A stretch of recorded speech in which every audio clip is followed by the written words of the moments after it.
Jangan lupa like, komen, dan subscribe channel YouTube TVRI Bengkulu dan nyalakan lonceng notifikasinya.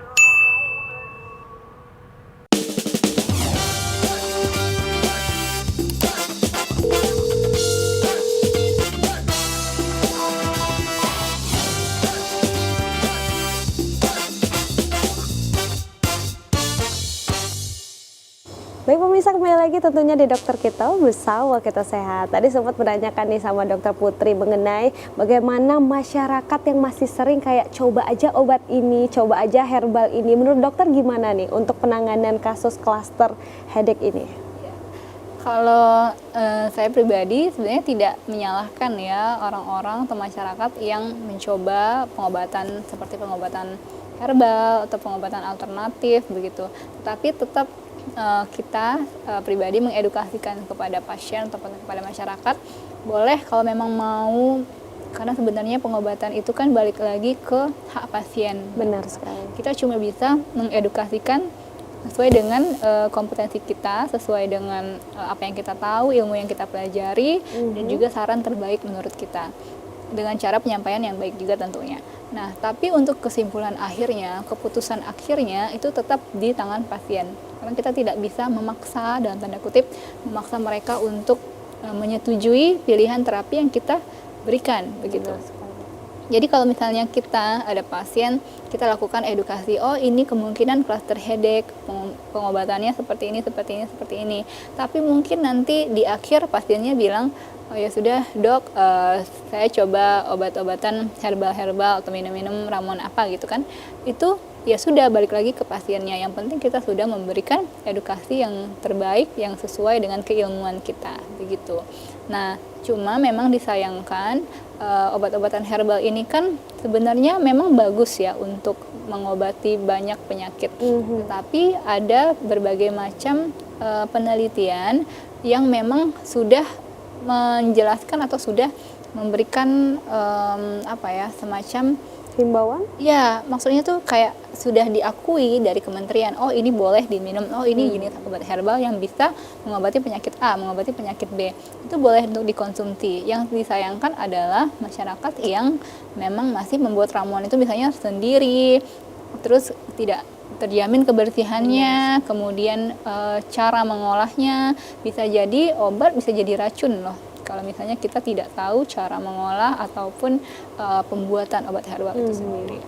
Jadi jangan sampai salah langkah ya dok ya? Iya benar, kalau memang mau membeli obat herbal atau obat pilihan lain itu tetap ke hak pasien, tetap diberikan hak kepada pasien.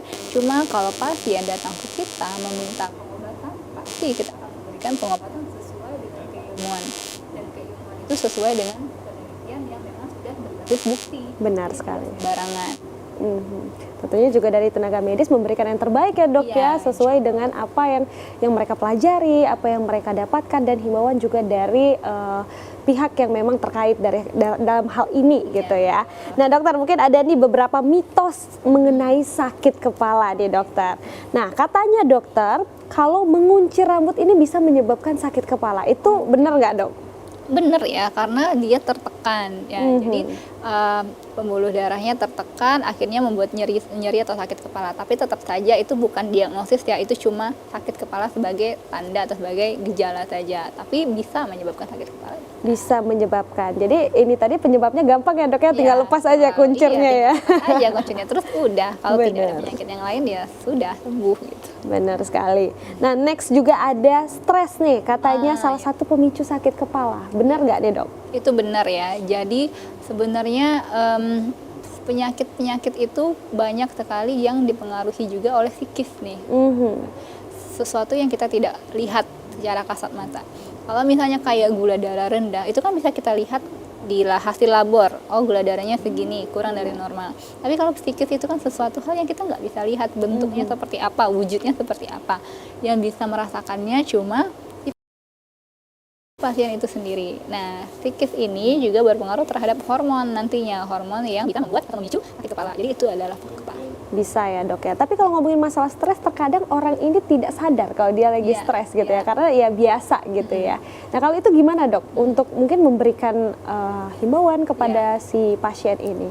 Kalau saya selalu bilang bahwa apa yang kita pikirkan atau apa yang kita rasakan itu adalah hal yang valid begitu. Valid berarti benar. Jadi jangan menutup-nutupi.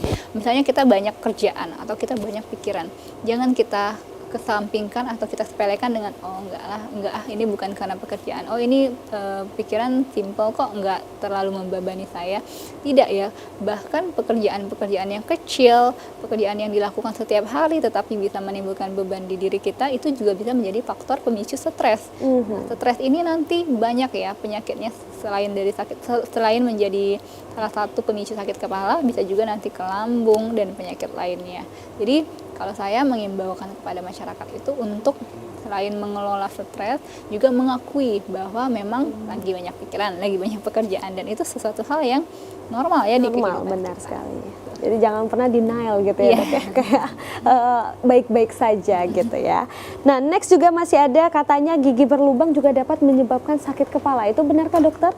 Iya benar ya, jadi terkait dengan infeksi juga ini, terkait dengan infeksi. Kalau gigi berlubang dibiarkan saja, itu kan bisa menimbulkan infeksi pada gigi dan juga bisa menyebabkan infeksi di sekitar mulut ataupun di sekitar bagian rongga mulut lainnya. Nah, itu juga bisa menimbulkan sakit kepala, bahkan nyeri di gigi yang tidak berlubang itu juga bisa menyebabkan sakit kepala karena persarafan di kepala kita yang memang bisa menimbulkan sakit kepala.